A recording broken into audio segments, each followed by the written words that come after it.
فذكر بالقرآن من يخاف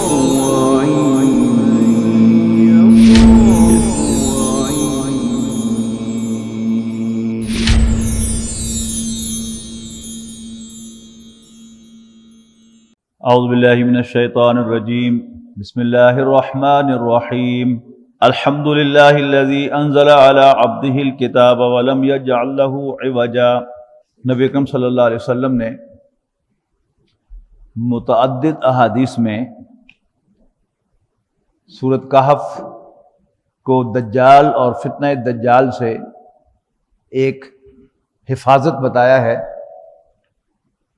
اور نبی اکرم صلی اللہ علیہ وسلم نے ہر جمعے کے روز اس سورت کی تلاوت کی تلقین فرمائی ہے، اور یہ فرمایا ہے کہ جو جمعے کے روز سورۃ کہف کی تلاوت کرے گا اللہ تعالیٰ اس کو ایک نور عطا کرے گا، یعنی نور بصیرت باطنی عطا کرے گا، جو آنے والے جمعے تک اس کے پاس رہے گی۔ خاص طور پر اس سورت کی ابتدائی آیات اور آخری آیات کے بارے میں آپ نے فرمایا کہ من قرأ عشر الاواخر من سورۃ الکہف حفظ عن الدجال،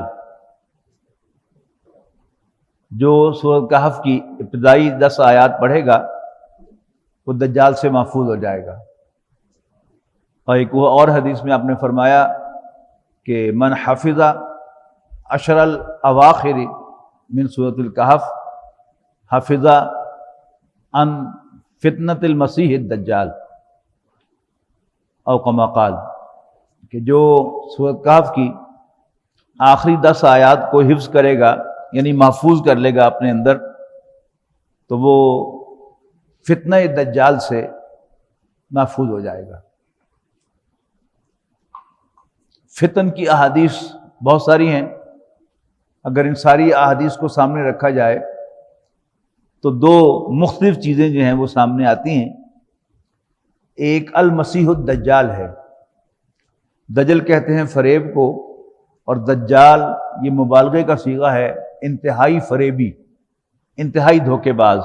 حضرت مسیح علیہ السلام کی قیامت سے پہلے آمد ڈیو ہے، لیکن ان کی تشریف آوری سے پہلے ایک یہودی لیڈر جو اصفہان میں پیدا ہوگا، اور وہ یہودیوں کے لیے مسیح بن کر سامنے آئے گا، نجات دہندہ بن کے سامنے آئے گا، اور وہ کلیم کرے گا کہ میں المسیح ہوں۔ لیکن چونکہ وہ اصلی مسیح نہیں ہوگا، وہ 2 نمبر ہوگا، وہ دھوکے باز مسیح ہوگا، لہذا اس کو المسیح الدجال کہا گیا ہے نبی اکرم صلی اللہ علیہ وسلم کی احادیث میں۔ دوسرا فتنۃ الدجال ہے۔ فتنۃ الدجال جو ہے یہ ایک تو اسی شخص سے متعلق جو فتنہ ہے، بہت ساری احادیث ہیں جن کو نظر انداز نہیں کیا جا سکتا کسی بھی صورت میں۔ کوئی ایک حدیث بھی اگر صحیح طرق سے سامنے آئے اور متواتر بھی ہو تو اس کو نظر انداز نہیں کیا جاتا، اس کو اہمیت دی جاتی ہے۔ اور یہ تو متعدد احادیث ہیں، تواتر کے ساتھ آئی ہیں، صحیح سند کے ساتھ آئی ہیں، لہذا ہم ان کو اگنور نہیں کر سکتے۔ ہمارے ہاں منکرین حدیث اور جو سیکولر تعلیم یافتہ لوگ ہیں وہ عام طور پر ان احادیث سے بڑی اکراہٹ رکھتے ہیں، لیکن احادیث میں بڑی وضاحت ہے کہ دجال جو ہے، جو اس پر ایمان لائے گا اس کے کھیت پر بارش ہوگی، اور جو اس پر ایمان نہیں لائے گا اس کے کھیت پر بارش نہیں ہوگی۔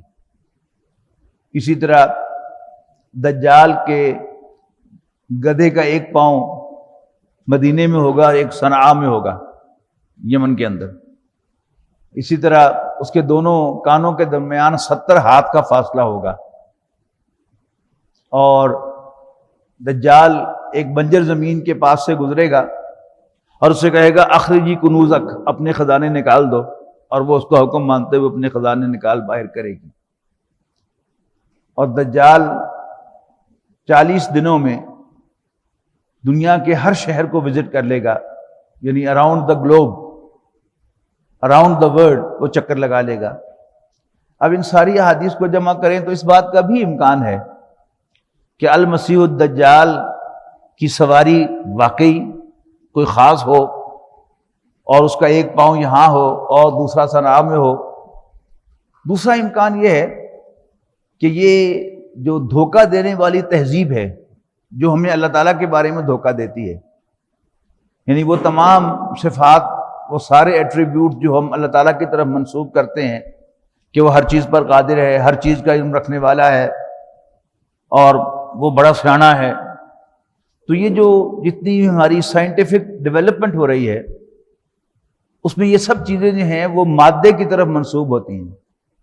کمپیوٹر ایک ایسی چیز اللہ تعالیٰ کے دیے ہوئے ذہن سے انسان نے بنائی ہے کہ جو بہت سے کام کرتا ہے اور ان کو مانیٹر کرتا ہے، اس کا ایک ایک چیز کا علم رکھتا ہے اور پھر وہ عمل کرتا ہے بہت سارا، ایز اف وہ ہر چیز پر قادر ہے۔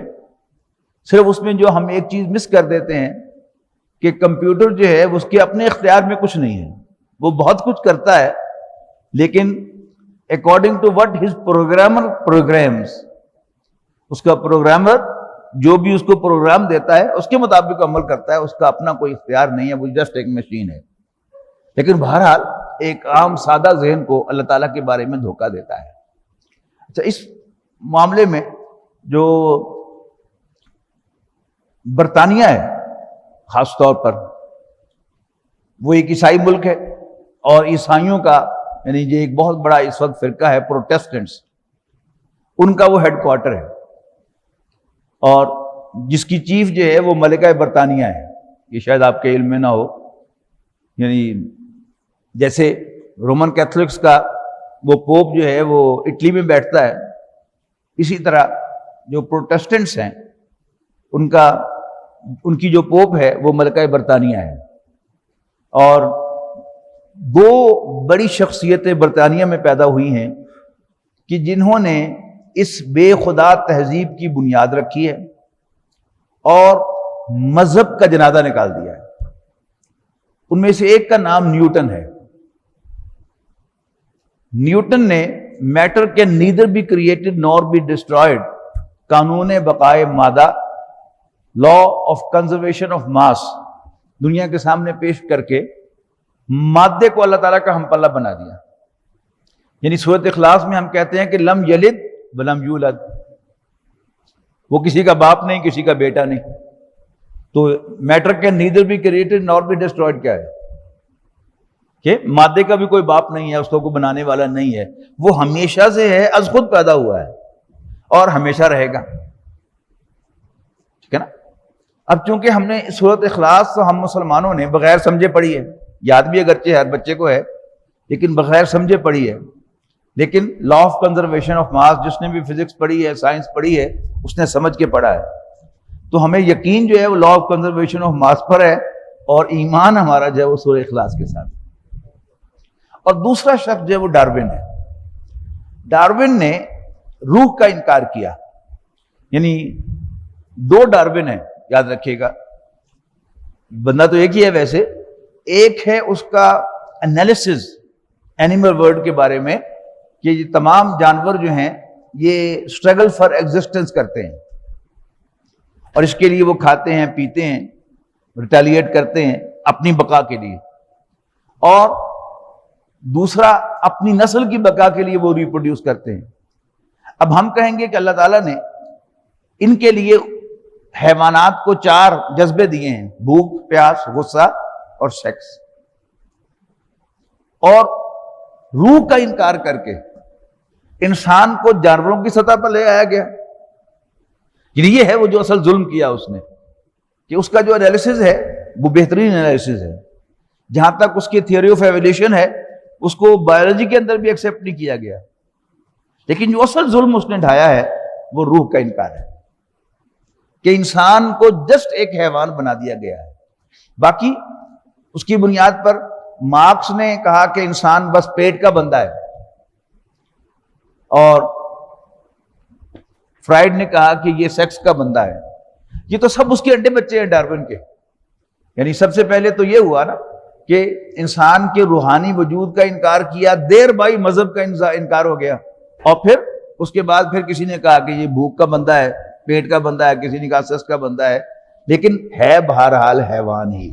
ان آیات میں آپ دیکھیے گا خاص طور پر عیسائیوں کو ڈانٹا گیا ہے، اور قرآن مجید کے نزول کا ایک مقصد یہ بیان کیا گیا ہے کہ ینذر الذین قالوا اتخذ اللہ ولدا، اللہ تعالیٰ نے اپنے بندے صلی اللہ علیہ وسلم پر قرآن اس لیے نازل کیا تاکہ وہ ان کو خبردار کریں جو کہتے ہیں کہ اللہ نے بھی کسی کو بیٹا بنایا ہے۔ پھر یہ ساری جو پچھلی 2-3 صدیوں کے اندر ڈیولپمنٹ ہوئی ہے، یعنی مادیت کی ترقی ہوئی ہے، روحانیت ایک طرف ہو گئی، یعنی انسان کی جو انرجیز ڈیوائیڈ ہوتی تھی، کچھ روحانیت کی طرف، مذہب کی طرف، اللہ سے لو لگانے کی طرف، اور کچھ دنیا کی طرف، تو وہ ساری وہ دوڑ بھاگ دوڑ ختم ہو گئی، اب ساری دنیا پر کنسنٹریٹ ہوئی۔ تو پچھلے 2-3 سالوں کے اندر بے پناہ ترقی کی سائنس نے اور ایجادات ہوئی، اس سے کیا ہوا؟ انسان اللہ تعالیٰ سے بے حجاب ہو گیا، ایک نئی تہذیب وجود میں آئی کہ جس میں اگرچہ یہ کہا گیا کہ ہم یہ نہیں کہتے کہ خدا ہے کہ نہیں ہے، ہوگا، لیکن یہ کائنات تو بہرحال ہے نا، اس پر ابھی بہت غور و فکر باقی ہے، اور ڈھونڈو اور تلاش کرو، اور پھر اپنی زندگی کو اور زیادہ پرسکون بناؤ، آرام دہ بناؤ۔ اب ساری جو اس وقت دنیا میں ویسٹ لیڈ کر رہا ہے اس کو، اور باقی دنیا اس کے پیچھے ہے، وہ کیا ہے؟ اپنی زندگی کو پر آسائش بنانا اور دنیا کو ایکسپلور کرنا۔ دوسرا، پتہ نہیں آخرت ہے کہ نہیں ہے۔ حقیقت میں تو جو بھی اس تہذیب کے اندر کھپ جاتے ہیں، اس میں پوری طرح عین ہو جاتے ہیں، وہ تو آخرت کا براہ راست انکار کر دیتے ہیں، لیکن عام آدمی کے لوگوں نے کہا کہ پتہ نہیں آخرت ہے کہ نہیں ہے، دنیا تو ہے نا، اس کی فکر کو، اور روح پتہ نہیں ہے کہ نہیں ہے، بہت جسم تو ہے نا، اس جسم کو اور زیادہ آرام دو اور اس کی زندگی کو اور زیادہ پرتعیش بناؤ۔ یہ وہ تہذیب ہے جو دی گئی۔ اچھا، رہا وہ جو کہا گیا، نبی کریم صلی اللہ علیہ وسلم نے فرمایا کہ اس کے گدھے کے 2 کانوں کے درمیان اتنا فاصلہ ہوگا، تو ہوائی جہاز جو ہے اس کے جو لگے ہوتے ہیں ریسیورز، اینٹیناز، وہ اس کے پروں کے اوپر لگے ہوئے ہوتے ہیں، اگر آپ نے کبھی غور سے دیکھا ہو تو وہاں نظر بھی آ جاتے ہیں آپ کو۔ تو وہ کیا ہے؟ وہ کان ہیں ہوائی جہاز کے، کہ جن کے ذریعے سے وہ سگنلز ریسیو کرتا ہے، سنتا ہے، اور پھر اس کے بعد ایکٹ کرتا ہے۔ اور ہوائی جہاز کے لیے بس ایسا ہی معلوم ہوتا ہے کہ جیسے ایک قدم مدینے میں ہے اور ایک قدم صنعاء میں ہے، اور اب ہوائی جہاز پر 40 دن کے اندر پوری دنیا کے تمام بڑے بڑے شہروں کو وزٹ کرنا is not a problem at all. اچھا، اور اب ہم نے اتنی ترقی کر لی انسان نے کہ بنجر زمین کے اوپر اپنی مشین لے کے، ڈیٹیکٹر لے کے، ایکسپلورر لے کے پھر رہا ہے، اور کہتا ہے کہ یہاں پر تیل ہے، یہاں یورینیم ہے، یہاں تانبا ہے، یہاں گیس ہے، اور آپ ڈرل کرتے ہیں تو وہاں سے گیس ہی نکلتی ہے، وہاں سے پیٹرول ہی نکلتا ہے، وہاں سے تانبا ہی نکلتا ہے۔ تو نبی اکرم صلی اللہ علیہ وسلم نے فرمایا کہ آخر من یخرج الیہ النساء، سب سے آخر میں جو اس کے ساتھ نکلے گا وہ عورتیں ہوں گی۔ ان المؤمن لیرجع الی امہ وابنتہ واختہ وعمتہ ویربطہ رباطا او کما قال صلی اللہ علیہ وسلم، کہ اور ایک بندہ مومن اپنے گھر لوٹے گا تاکہ اپنی ماں، اپنی بیٹی اور اپنی بہن اور اپنی پھوپھی کو کسی طرح باندھ لے، لیکن وہ رسہ توڑا کے جا رہی ہے۔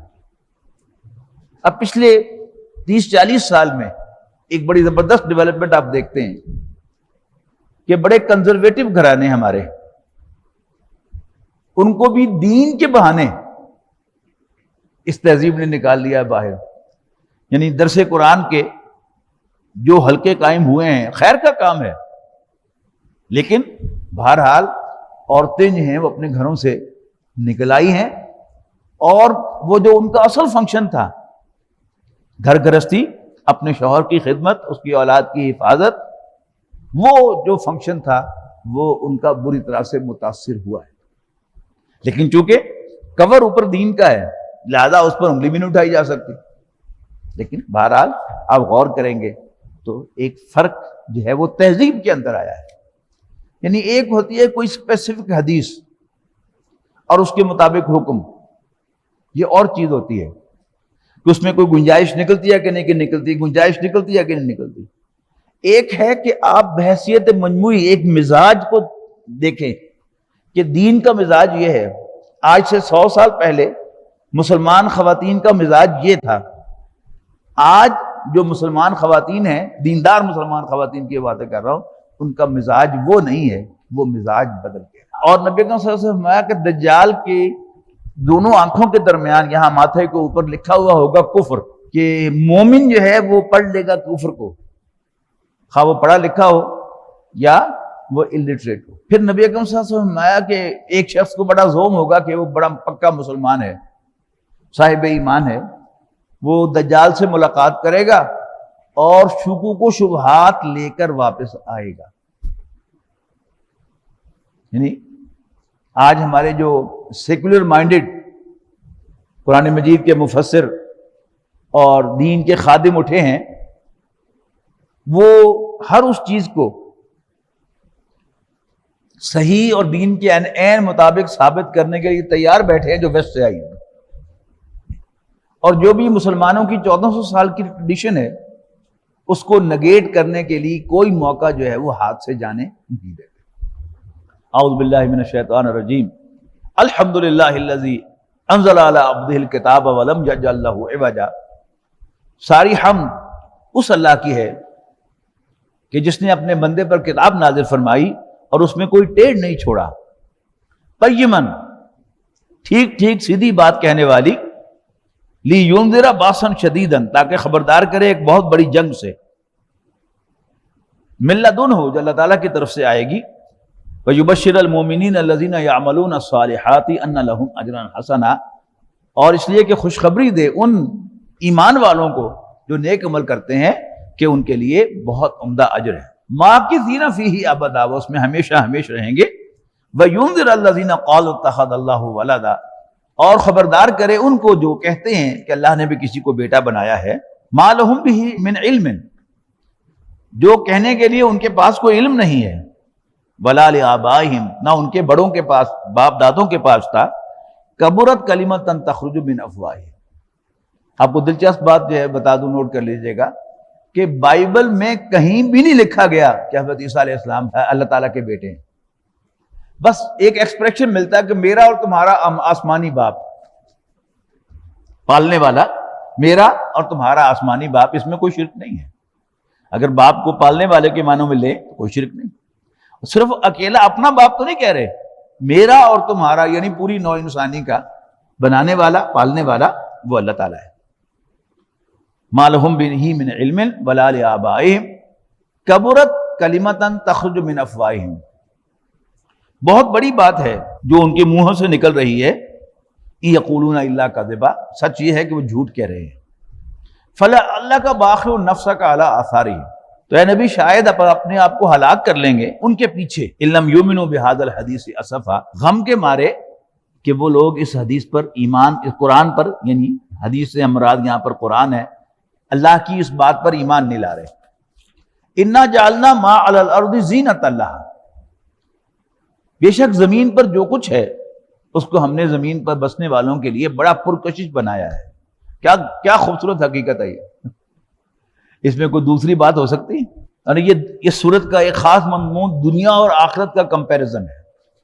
یہ دنیا عارضی ہے، تباہ ہونے والی ہے، فنا ہونے والی ہے، ختم ہونے والی ہے، اور وہ جو کل ہم نے سبق پڑھا تھا کہ ما عندکم ینفد وما عند اللہ باق، جو تمہارے پاس ہے وہ ختم ہو جائے گا اور جو اللہ کے پاس ہے وہ باقی رہنے والا ہے۔ مطلوب کیا ہے کہ یہ سبق ہمیں ہر وقت یاد ہو، جب یہ سبق یاد ہوگا تو دنیا پر ریجھیں گے نہیں، دنیا کے لیے پاگل نہیں ہو جائیں گے، بلکہ دنیا کو استعمال کریں گے لیکن ہم رہیں گے اللہ کے بندے، اللہ کے جاننے والے اور آخرت میں اجر پانے والے۔ انا جعلنا ما علی الارض زینۃ لہا لنبلوہم ایہم احسن عملا، یقیناً زمین پر جو کچھ ہے ہم نے اس کے رہنے والوں کے لیے بڑا پرکشش بنایا ہے تاکہ ہم انہیں آزمائیں کہ ان میں سے اچھے عمل کرنے والا کون ہے۔ وَإِنَّا لَجَاعِلُونَ مَا عَلَيْهَا صَعِيدًا جُرُزًا، اور یقیناً ہم اس کو ایک چٹیل میدان بنا دینے والے ہیں۔ ام حسبت ان اصحاب الکہف والرقیم کانوا من آیاتنا عجبا، اس صورت کی خاص بات یہ ہے کہ اس میں یعنی جوڑے آئے ہیں۔ اس کے آغاز میں کچھ غریب نوجوانوں کا تذکرہ ہے کہ جو بادشاہ کے سامنے بھی ڈٹ گئے کہ ہم شرک نہیں کریں گے، ہم اللہ ہی کے بندے رہیں گے۔ ایک غار میں جا کے پناہ لے لی، اللہ تعالیٰ نے ان کی حفاظت کی۔ اور لاسٹ بٹ ون رکوع میں اس کے مقابلے میں حضرت ذوالقرنین کا تذکرہ ہوگا کہ جو بہت بڑے بادشاہ تھے اور وہ بھی اللہ کے بندے تھے، کوئی ظلم کرنے والے نہیں تھے۔ اب پہلے اصحاب کہف کا ذکر ہو رہا ہے، ام حسبت ان اصحاب الکہف والرقیم کانوا من آیاتنا عجبا، کیا تم سمجھتے ہو کہ غار والے اور کتبے والے جو اس پر کتبہ لگایا گیا تھا، کانوا من آیاتنا عجبا، وہ ہماری امیزنگ نشانیوں میں سے تھے۔ آپ لوگوں کو اگر چنوٹ کی زبان کے محاورے کا لفظ ایک عجائب معلوم ہو، عجائب، امیزنگ، کمال کا، بڑا عجائب ہے، بہت عمدہ ہے، تو قرآن مجید میں بالعموم عجیب کا لفظ جو ہے وہ امیزنگ کے معنوں میں استعمال ہوتا ہے، اسٹرینج کے معنوں میں استعمال نہیں ہوتا۔ ایکسلنٹ، بیوٹیفل، امیزنگ کے معنوں میں استعمال ہوگا۔ کیا تم سمجھتے ہو کہ غار والے اور تختی والے ہماری امیزنگ نشانیوں میں سے تھے؟ اذ ابى الفتية الى الكهف، جب نوجوانوں نے پناہ لی غار میں، فقالوا، اور کہنے لگے، ربنا آتنا من لدنک رحمتا، ربا ہمیں اپنے پاس سے رحمت عطا فرما، وہیئ لنا من امرنا رشدا، اور ہمیں اپنے معاملات میں درستگی عطا فرما۔ فضربنا علی آذانہم فی الکہف سنین عددا، تو ہم نے ان کے کانوں کو تھپ تھپا دیا۔ یہ بچوں کو سنانے کے لیے عام طور پر مائیں جو ہیں وہ یہیں پر انہیں تھپ تھپاتی ہیں، تو اسی کو محاورے کے طور پہ کہا کہ ہم نے ان کے کانوں پر تھپ تھپا دیا، یعنی سلا دیا گہری نیند۔ فضربنا علی آذانہم فی الکہف، غار میں سنین عددا، کئی برس، ثم بعثناہم، پھر ہم نے ان کو اٹھایا، لنعلم، تاکہ ہم جانیں، ای الحزبین احصی لما لبثوا امدا، کہ دونوں گروہوں میں سے کون ٹھیک شمار کرنے والا ہے کہ وہ کتنی مدت وہاں پر رہے۔ نحن نقص علیک نبأہم بالحق، اے نبی ہم آپ کو سناتے ہیں ان کا قصہ بالکل ٹھیک ٹھیک۔ انہم فتیۃ آمنوا بربہم، یہ کچھ نوجوان تھے جو اپنے رب پر ایمان لے آئے، وزدناہم ہدا، اور ہم نے ان کو اور زیادہ بڑھا دیا ہدایت میں آگے۔ وربطنا علی قلوبہم اذ قاموا، اور مضبوط کر دیے تھے ہم نے ان کے دل۔ صوفیاء کے ہاں جو سب سے اونچی منزل ہے وہ ربط قلب ہے، کہ کسی شخص کا دل اللہ تعالیٰ کے ساتھ بالکل مربوط ہو جائے تو وہ تعلق میں اللہ کے اعتبار سے سب سے اونچی منزل۔ وربطنا علی قلوبہم، اور ہم نے ان کے دلوں کو مضبوط کر دیا، اذ قاموا، کہ جب وہ کھڑے ہوئے، فقالوا، اور کہنے لگے، ربنا رب السماوات والارض، ہمارا رب تو آسمانوں اور زمین کا رب ہے، لن ندعو من دونہ الہا، ہم ہرگز نہیں پکاریں گے اس کے سوا کسی اور خدا کو، لقد قلنا اذا شططا، ایسا کریں تو یقیناً ہم اس وقت غلط بات کہیں گے۔ ہؤلاء قوم اتخذوا، یہ ہماری قوم انہوں نے بنا لی ہیں، من دونہ الہا، اللہ کے سوا معبود، لولا یاتون علیہم بسلطان بین، تو کیوں نہیں لاتے یہ اپنی اس حرکت پر کوئی واضح دلیل۔ فمن اظلم ممن افترى علی اللہ کذبا، تو اس سے بڑھ کر ظالم ہے کون ہے جو اللہ پر جھوٹ باندھے۔ وَإِذِ اعْتَزَلْتُمُوهُمْ، اور جب تم چھوڑ چکے ہو انہیں، وَمَا يَعْبُدُونَ إِلَّا اللَّهَ، اور ان کو جن کو وہ اللہ کے سوا پوجتے ہیں، فَأْوُوا إِلَى الْكَهْفِ، تو پھر پناہ لے لو اس غار میں، يَنشُرْ لَكُمْ رَبُّكُمْ مِنْ رَحْمَتِهِ، پھیلا دے گا تمہارے لیے تمہارا رب اپنی رحمت کا دامن، وَيُهَيِّئْ لَكُمْ مِنْ أَمْرِكُمْ مِرْفَقًا، اور مہیا کر دے گا تمہارے لیے تمہارے کاموں میں آسانی۔ وَتَرَى الشَّمْسَ إِذَا طَلَعَت تَزَاوَرُ عَنْ كَهْفِهِمْ۔ اب سب جانتے ہیں کہ سورج جو ہے وہ بہار اور خزاں کے موسم میں مشرق سے نکلتا ہے، اور موسم گرما میں وہ شمال مشرق سے نکلتا ہے، اور پھر جنوب سے ہو کر، سیدھا اوپر نہیں جاتا، وہ جنوب سے ہو کر وہ مغرب کی طرف جاتا ہے، اور سردیوں کے موسم میں وہ جنوب مشرق سے نکلتا ہے اور پھر جنوب سے گھومتا ہوا پھر مغرب کی طرف جاتا ہے، اور گرمیوں میں شمال مغرب میں جنوب ہوتا ہے، غروب ہوتا ہے، اور سردیوں میں جنوب مغرب میں غروب ہوتا ہے۔ جو ہمارے آرکیٹیکٹ حضرات ہیں وہ جب بھی مکان کا نقشہ بناتے ہیں تو آپ سے ضرور پوچھتے ہیں کہ جی نارتھ کہاں ہے، آپ نشاندہی کرتے ہیں کہ یہ شمال ہے، پھر اس کے مطابق وہ اس کا نقشہ بناتے ہیں کہ اس کے جو دروازے ہیں وہ جنوب کی طرف نہیں رکھتے، ورنہ کمرے بہت گرم ہو جاتے ہیں۔ تو سورج نکلتا تھا اور پھر یوں ان کے ایک طرف سے ہو کر مغرب میں جا کر غروب ہوتا تھا، یعنی صبح جب طلوع ہوتا تھا تو کچھ کرنیں جو تھیں روشنی کی، سورج کی، وہ اندر غار میں جاتی تھیں۔ اور ایک اور کام جو آرکیٹیکٹس نقشہ بناتے ہیں وہ یہ ہوتا ہے کہ ہر کمرے میں دھوپ ضرور آتی ہے، خواہ 5 منٹ کے لیے آئے، اس لیے کہ جب تک کمرے میں دھوپ نہ آئے تو ایک خاص قسم کی سمیل ہے جو کمرے کے اندر رہتی ہے، اور وہ آپ جو مرضی کر لیں وہ ختم نہیں ہوتی۔ ہاں 5 منٹ کے لیے سورج جو ہے وہ اس کی کرنیں اس گھر کے اندر کمرے کے اندر آئیں تو پھر سمیل نہیں ہوتی۔ تو اللہ تعالیٰ نے بڑا ہائیجینک اس جگہ کو بنایا ہوا تھا کہ غار کی جو یعنی نارتھ فیسنگ وہ غار تھا، اور سورج نکل کر کنی کترا کر ان کے جنوب کی جانب سے ہوتا ہوا مغرب کی جا کر پھر اینڈ پر جا کر کچھ کرنیں جو ہیں پھر اس کے اندر پڑ جاتی تھی، تو وہ اس کا ماحول فریش تھا، بے بو تھا، جیسا کہ اللہ تعالیٰ کسی چیز پر بھی قادر ہے، لیکن یہ تو بالکل نارمل چیز ہے۔ وَتَرَى الشَّمْسَ إِذَا طَلَعَت تَزَاوَرُ عَنْ كَهْفِهِمْ ذَاتَ الْيَمِينِ، اور تم دیکھتے ہو کہ سورج جب طلوع ہوتا تھا تو کترا جاتا تھا ان کے غار کی طرف سے دائیں جانب، وَإِذَا غَرَبَتْ، اور جب غروب ہوتا تھا تَقْرِضُهُمْ ذَاتَ الشِّمَالِ، تو کنی کترا جاتا تھا اس سے بائیں طرف، وَهُمْ فِي فَجْوَةٍ مِّنْهُ، اور وہ ایک اس غار کے اندر ایک کشادہ جگہ پر تھے۔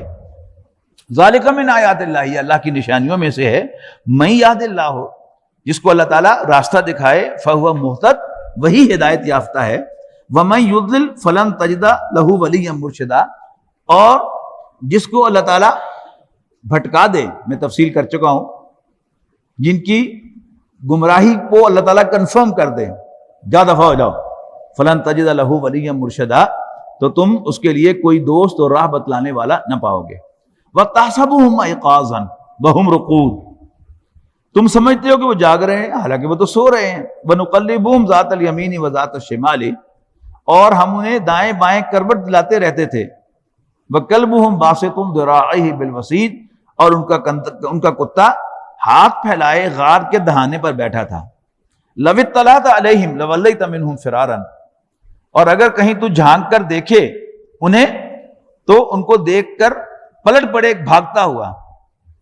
وَلَمُلِئْتَ مِنْهُمْ رُعْبًا، اور پھر بھر جائے تمہارے دل میں ان کی دہشت۔ وَكَذَلِكَ بَعَثْنَاهُمْ لِيَتَسَاءَلُوا بَيْنَهُمْ، یوں ہم نے ان کو اٹھا کھڑا کیا تاکہ وہ آپس میں ایک دوسرے سے پوچھیں۔